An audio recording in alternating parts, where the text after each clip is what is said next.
우리 몸의 뼈와 장기, 근육이 제대로 숨쉬게 하는 존재. 필요한 것은 받아들이고 필요 없는 것은 내보내는 생명의 물. 그것이 바로 체액입니다. 그동안 우리가 놓치고 있었던 체액의 흐름에 집중해 보세요. 순환이 시작되는 순간 통증은 사라지고 몸이 스스로를 치유하는 기적이 시작됩니다.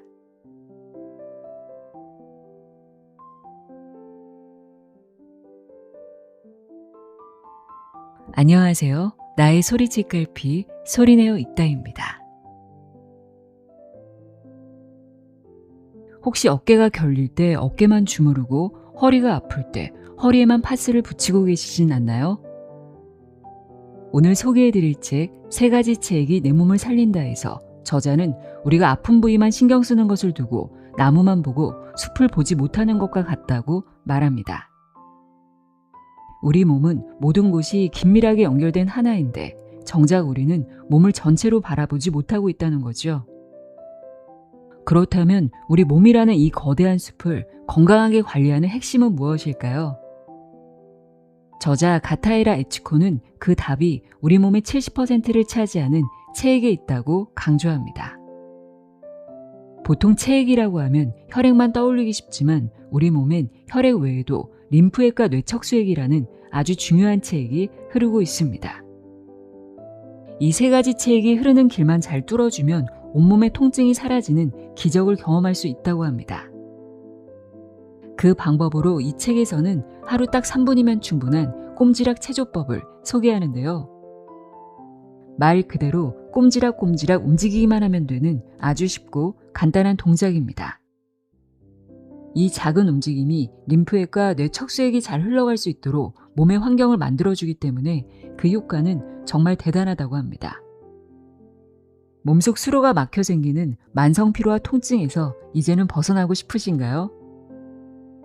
하루 3분 내 몸을 살리는 기분 좋은 변화가 지금 시작됩니다. 3가지 체액에 대한 설명과 좋은 체액을 생성하고 순환시키려면 어떻게 해야 하는지 전해드립니다. 3가지 체액이 내 몸을 살린다 내용의 일부를 읽어드립니다. 들어보세요. 세상의 모든 지혜를 읽어드리는 소리내어 있다. 구독과 좋아요, 공유는 큰 힘이 됩니다.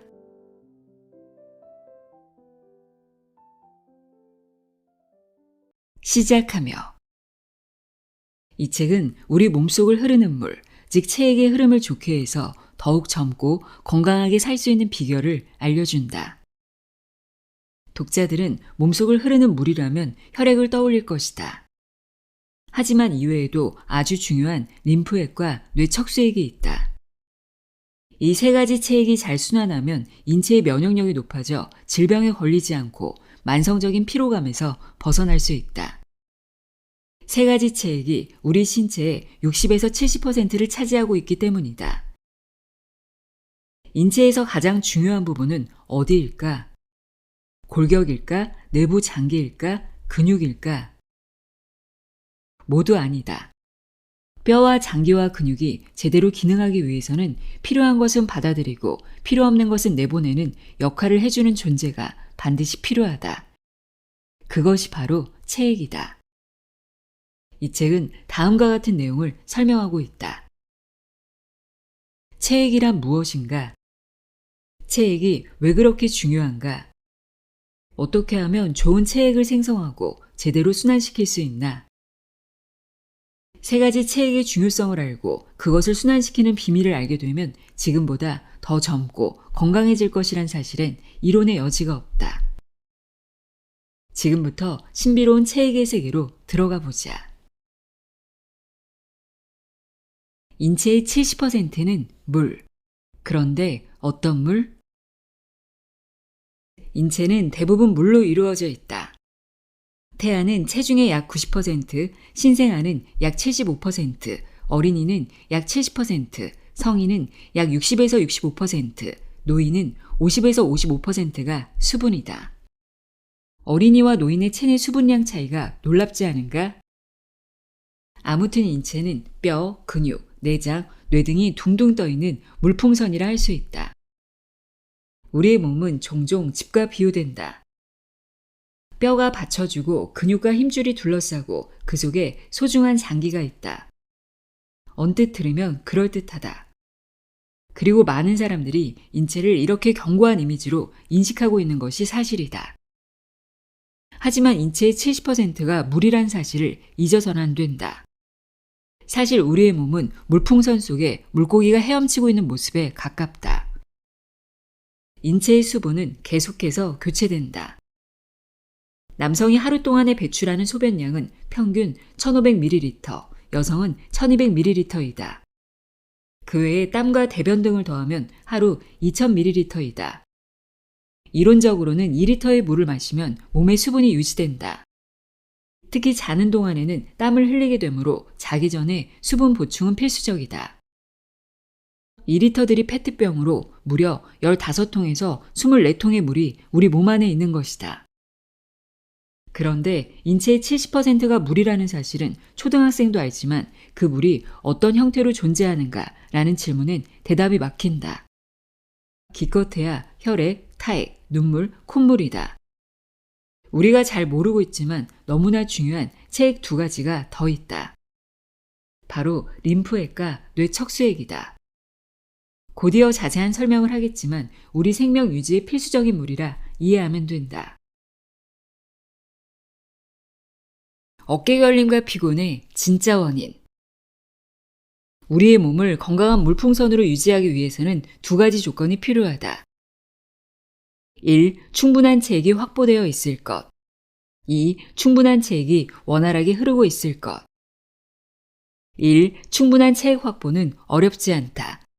몸 밖으로 배출되는 양 이상으로 보충하면 되니까. 그렇다면 2. 원활한 흐름이 문제이다. 체액이 제대로 흐르기 위해서는 길이 잘 뚫려 있어야 한다. 우리 몸에는 혈관이나 림프관 같은 가느다란 관이 퍼져 있고 이 관들을 통해 체액이 순환한다. 체액의 흐름을 수로에 비교해보자.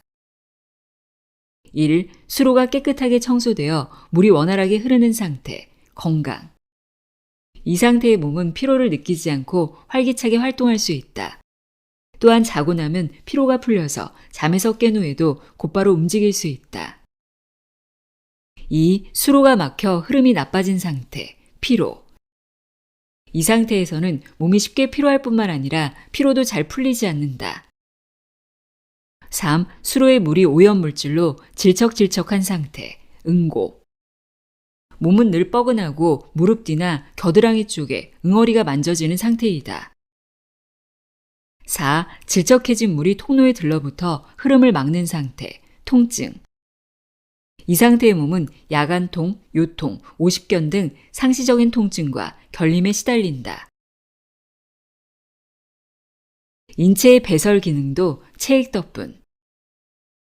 인체는 끝없이 흡수하고 배출하며 생명활동을 하고 있다. 입으로 들어간 음식은 위에서 강력한 위산과 섞여 집상태가 되고 이는 소장과 대장을 지나면서 영양소 형태로 흡수되어 몸의 세포로 전달된다. 세포에 영양소가 전달되어야 비로소 몸은 몸으로 기능하게 된다. 우리 몸의 세포는 총 60조 개에 달한다고 한다. 직접 자신의 세포를 세어본 사람은 없겠지만 정말이지 천문학적 숫자다. 인체를 소우주라고 하는 게 이해가 되지 않는가?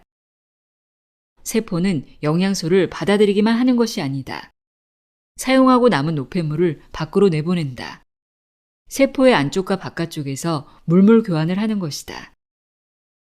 그런데 이 물물 교환의 매개체 역할을 해주는 것이 바로 체액이다. 만약 어떤 세포가 영양소를 흡수하지 못한다면 건강하게 활동할 수 없다. 장단지의 근육세포에 영양이 가지 않으면 기력이 떨어져 걷거나 달릴 수 없을 것이다. 영양 상태가 더 좋지 않으면 근육 경련이 일어나기도 한다. 그런데 노폐물이 몸 밖으로 배출되지 않을 때도 무서운 상황이 벌어진다. 땀이 나지 않거나 대소변이 막힌 상황을 생각해보라.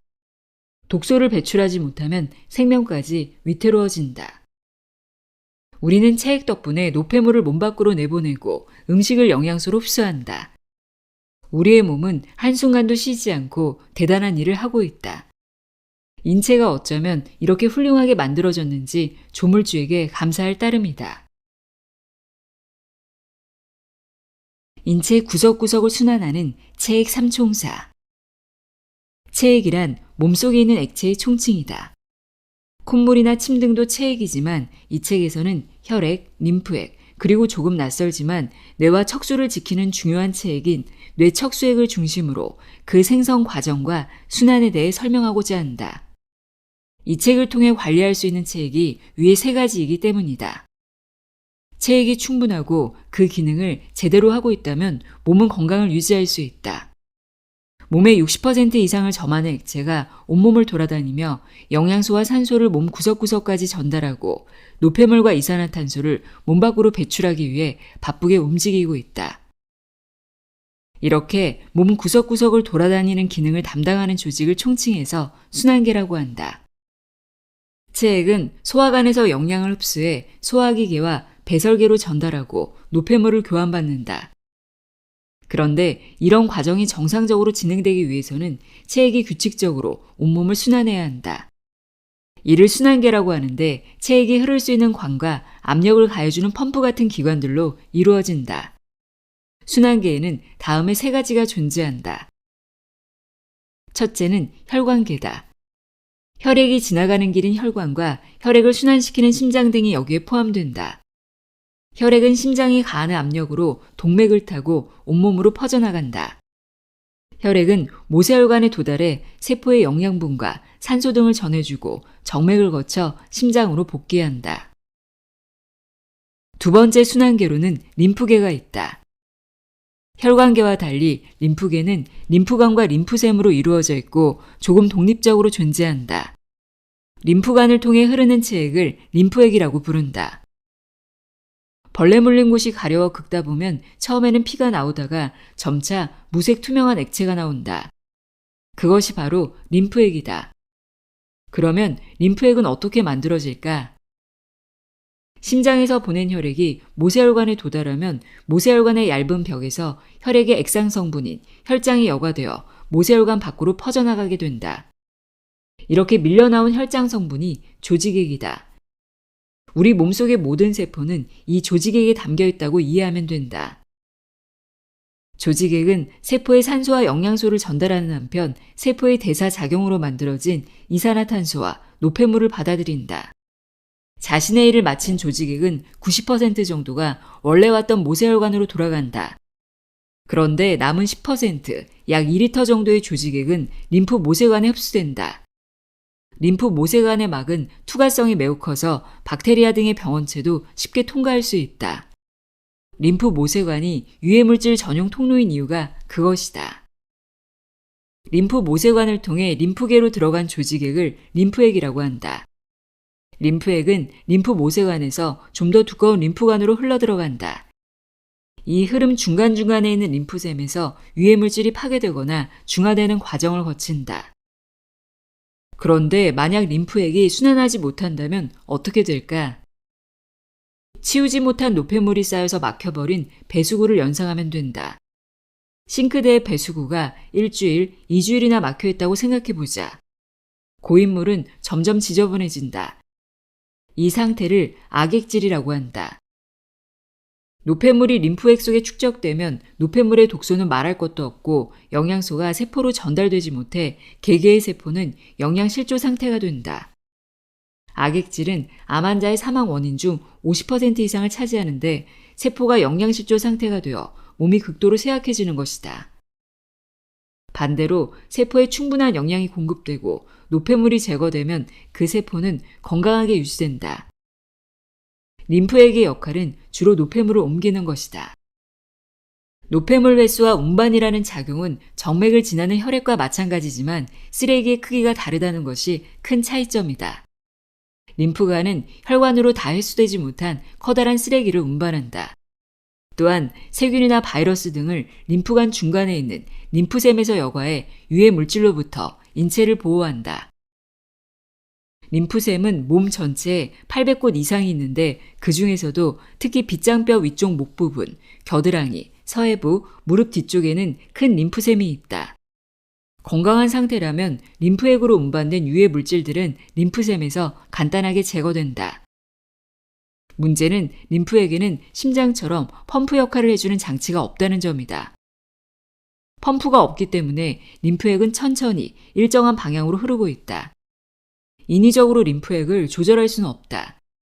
하지만 몸을 움직이거나 마사지를 하거나 심호흡을 함으로써 림프액이 잘 순환하도록 도울 수는 있다. 림프샘을 통과한 림프액은 최종적으로 두 개의 림프 본관에 모인다. 오른쪽 상반신의 림프액은 길이 1에서 3cm의 우 림프 본관에, 왼쪽 상반신과 하반신의 림프액은 길이 35에서 40cm의 가슴 림프관에 모이는 것이다.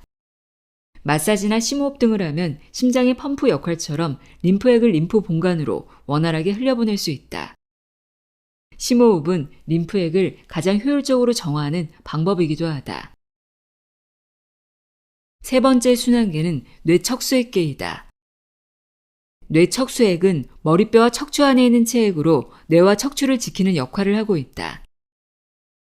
뇌척수액은 림프액처럼 무색 투명하다. 약 알칼리성으로 극히 소량의 세포와 단백질, 당을 함유하고 있는 매우 묽은 용액이다. 뇌척수액은 하루에 500ml 정도가 만들어지며 뇌 속을 순환하고 있다.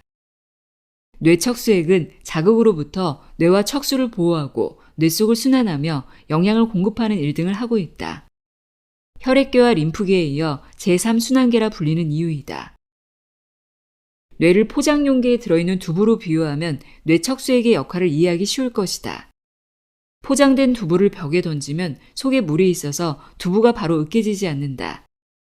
이와 마찬가지로 머리를 벽에 세게 부딪혀 머리뼈에 커다란 충격이 가해져도 뇌척수액이 완충제 역할을 해주기 때문에 뇌가 크게 다치지 않는다. 대단히 중요한 체액인 셈이다. 뇌척수액은 머리의 뇌실이라는 부분에서 만들어져 전용 통로로 이동한 다음 최종적으로 정맥으로 들어가거나 림프액과 섞여 혈관계 또는 림프계로 흡수된다. 물레증, 수두증이라는 병명을 들어본 적 있는가? 순환이 잘 안 되어 뇌 안에 뇌척수액이 고임으로써 뇌의 압력이 높아져 두통, 구토, 경련, 정신 증상 등 다양한 증상을 일으키는 질환이다. 또한 교통사고로 뇌척수액이 새어나가 후유증이 심각해지는 경우도 있다. 이처럼 뇌척수액은 잘 알려져 있지 않지만 매우 중요한 제3의 순환계다. 소량이라도 뇌척수액이 늘어나거나 줄어들면 심각한 사태가 발생한다는 사실을 꼭 기억하자. 뇌척수액의 생산과 순환이 원활하지 않을 경우 다음과 같은 증상이 나타난다. 피곤한 상태가 지속된다. 기력이 없다. 의욕이 생기지 않는다. 늘 나른하다. 몸이 무겁다. 뇌척수액의 존재도 잘 모르는 사람들은 스스로 뇌척수액을 조절할 수 있다고 말하면 깜짝 놀란다. 하지만 분명 뇌척수액을 정상화시키는 방법이 존재한다. 바로 꼼지락 체조와 심호흡인데 운동 방법과 효과에 대해서는 이후에 자세히 설명할 예정이다. 장단지는 제2의 심장. 장단지 근육을 움직이면 정맥의 혈액은 심장으로 되돌아가게 할 수 있다. 그래서 장단지와 발바닥을 제2의 심장이라고 한다. 운동을 통해 근육이 수축하면 근육 사이에 끼어있는 정맥은 발에 밟힌 호스처럼 압력을 받게 된다. 그 힘에 의해 혈액이 심장으로 돌아가는 것이다. 정맥은 중력을 거스르고 위쪽으로 향하는 것이므로 적당한 압력이 없으면 역류하게 된다. 그래서 정맥에는 역류를 방지하기 위한 장치, 즉 밸브가 있다. 그런데 긴 시간 동안 의자에 앉아 장단지를 사용하지 않으면 이 밸브에 과부하가 걸리게 된다. 밸브 부근에 혈액이 가득 고이면 그것이 혈관 벽을 옆으로 밀어내면서 피부 아래 거무칙칙한 혹이 생긴다. 이런 증상을 정맥류라고 한다. 혈관이 본래의 두께보다 확장되어 혈관 벽을 감싸는 신경이 자극을 받게 되므로 통증도 발생한다. 장시간 앉아서 일하는 사람이라면 의식적으로 자주 일어나 움직여주거나 장단지를 가볍게 마사지해야 한다. 장단지 운동은 림프액의 순환에도 중요하다. 혈액과 마찬가지로 펌프가 없는 림프액 역시 장단지 운동으로 밀려나가는 효과가 있기 때문이다. 이처럼 장단지는 몸의 중심에서 먼 곳에 있지만 순환계를 원활하게 해주는 대활약을 하고 있다. 장단지를 자극할 때는 심호흡을 같이 해주면 아주 효과적이다. 체액의 원활한 흐름을 위해서는 장단지가 매우 중요하다. 부모님 어깨를 주물러 드리면 불효? 가끔 효심으로 부모님의 뭉친 어깨를 주물러 드릴 때가 있을 것이다. 하지만 주무르는 것은 생각보다 큰 효과가 없다. 어깨가 뭉쳤을 때는 위팔 뒤쪽을 눌러주는 것이 훨씬 효과적이다. 뭉친 어깨를 마사지한다는 것은 마치 썩은 늪을 휘젓는 것과 같다. 고여있는 썩은 물을 휘젓는 동안에는 기분 좋게 느껴진다. 하지만 그 휘저은 물이 하수도로 흘러가지 못한다면 어떻게 될까? 썩은 물은 결국 다시 원래의 장소에 침전한다. 여기서 썩은 물이란 노폐물을 의미한다. 어깨 마사지를 받은 후 속이 좋지 않거나 오히려 상태가 나빠지는 것은 이런 이유이다. 마사지를 배운 미용사도 가끔은 실수를 한다. 하물며 일반인의 경우는 함부로 주무르는 것보다 노폐물 배출에 더 신경을 쓰는 것이 좋다. 가족에게 마사지를 해줄 때는 보통 의자에 앉은 채 한다.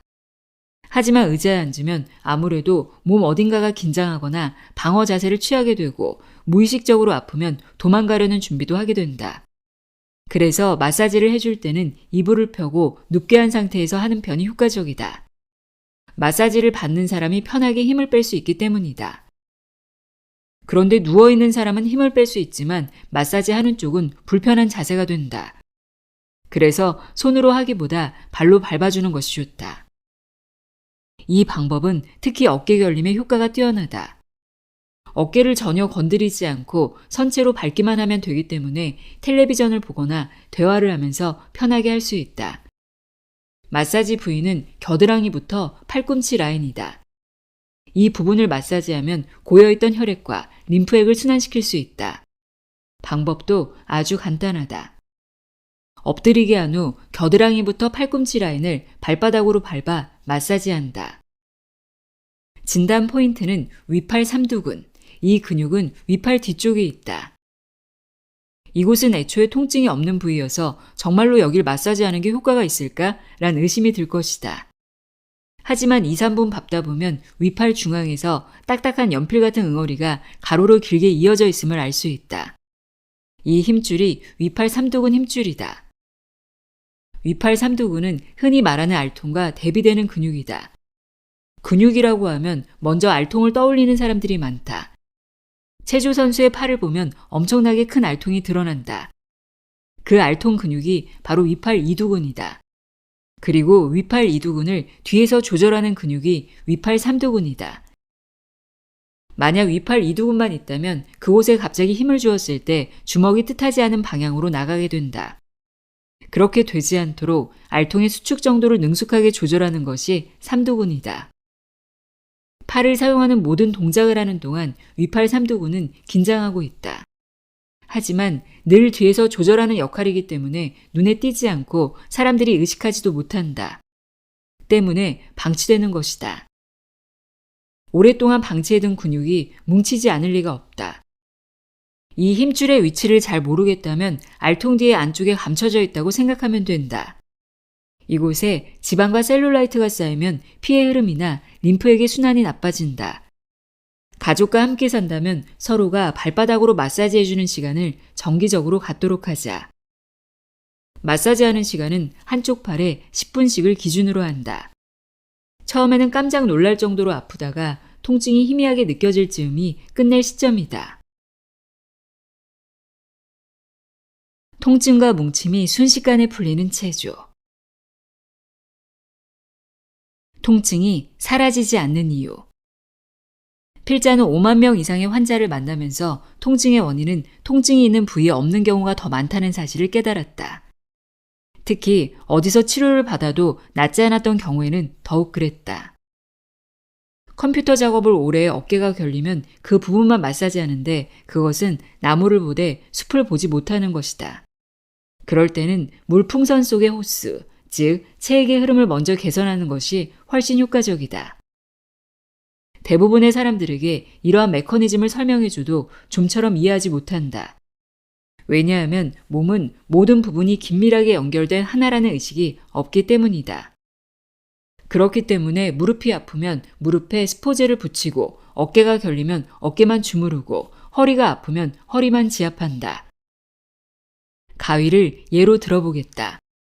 어느 날 가위를 떨어뜨려 나사가 살짝 풀렸다. 그런데 이를 그대로 사용하면 양날의 균형이 무너지고 한쪽 날이 심하게 마모된다. 잘 풀리지 않는다고 아무리 날을 갈아도 결과는 마찬가지다. 나사를 다시 조이는 방법밖에 없다. 몸도 마찬가지다. 염자에서 무릎 통증, 요통, 어깨 결림으로 진행된다면 원인이 된 염자를 고쳐야만 모든 것이 개선된다. 몸은 하나다.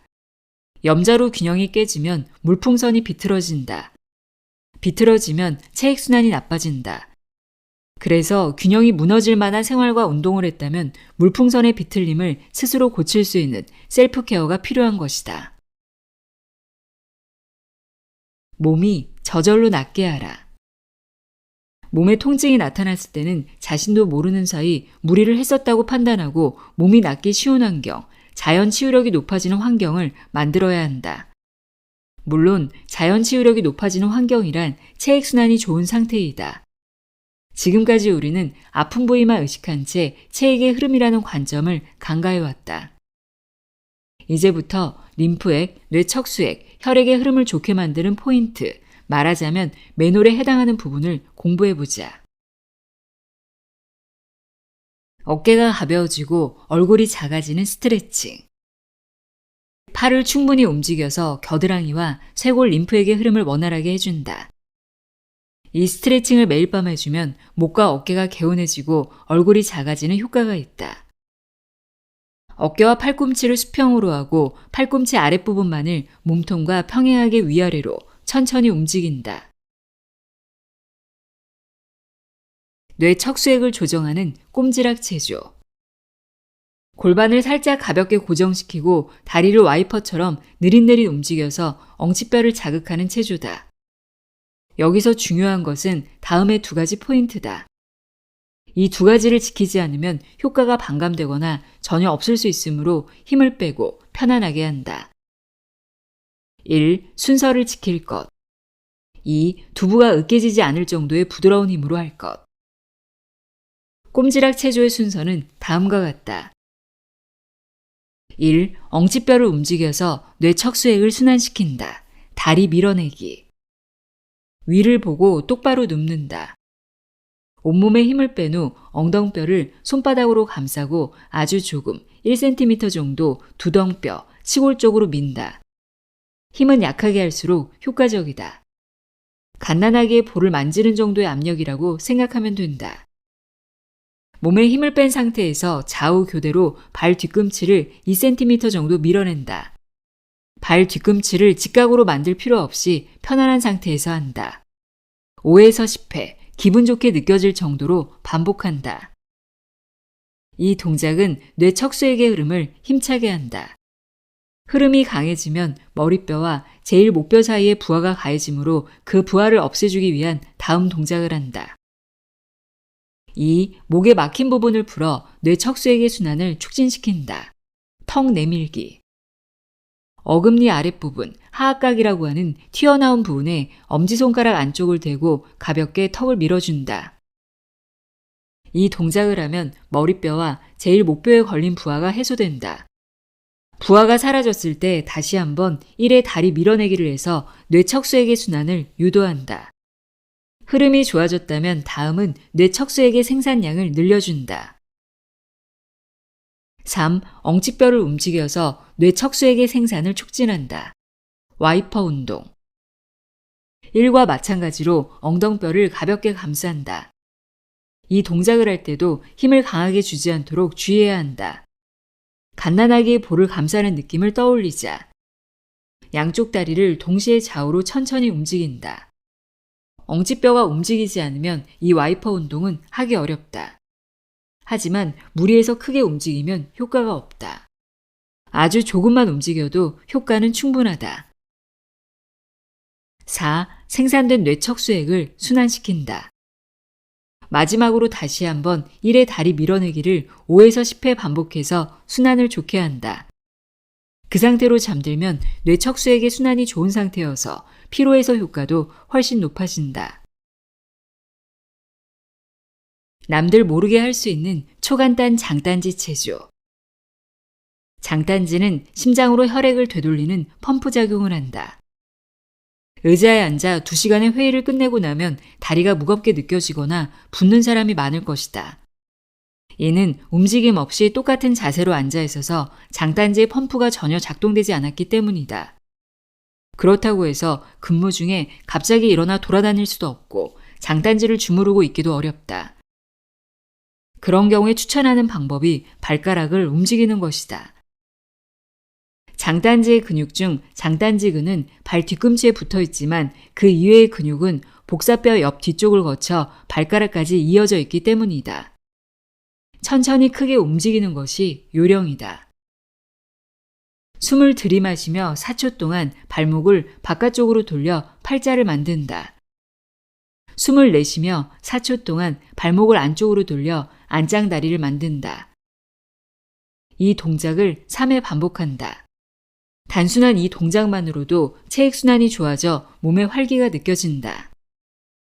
또한 체액순환에는 심호흡이 더욱 효과적이므로 여건이 된다면 적절하게 응용하자. 가장 좋은 방법은 걷는 것이다. 점심시간에 5에서 10분 정도만 걸어도 정맥혈이 심장으로 되돌아가는데 도움을 줄 수 있다. 횡격막으로 호흡하라. 횡격막을 사용해 심호흡을 하면 체액순환이 좋아진다. 심호흡을 하면 횡격막이 상하로 움직이는 것이 느껴질 것이다.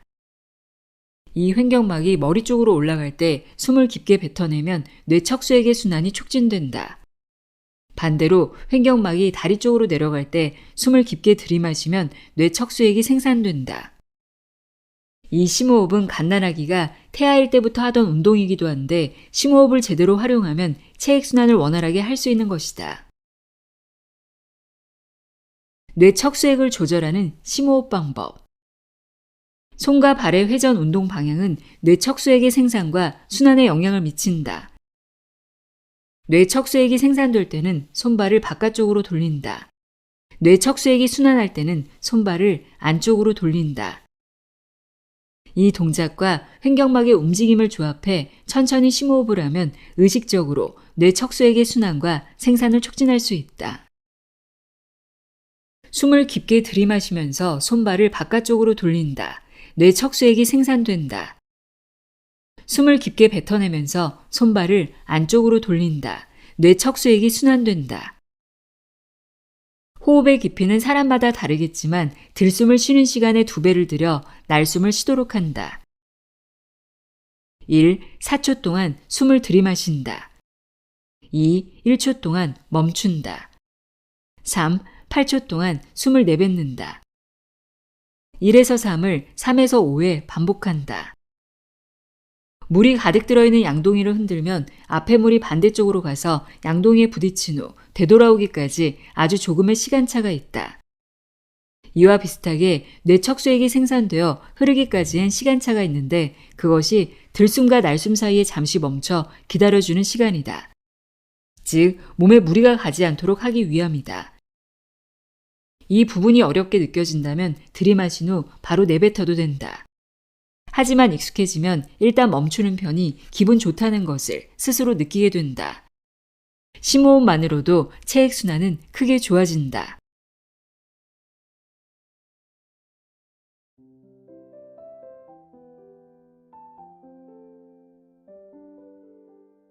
세 가지 체액이 내 몸을 살린다 읽어드렸습니다.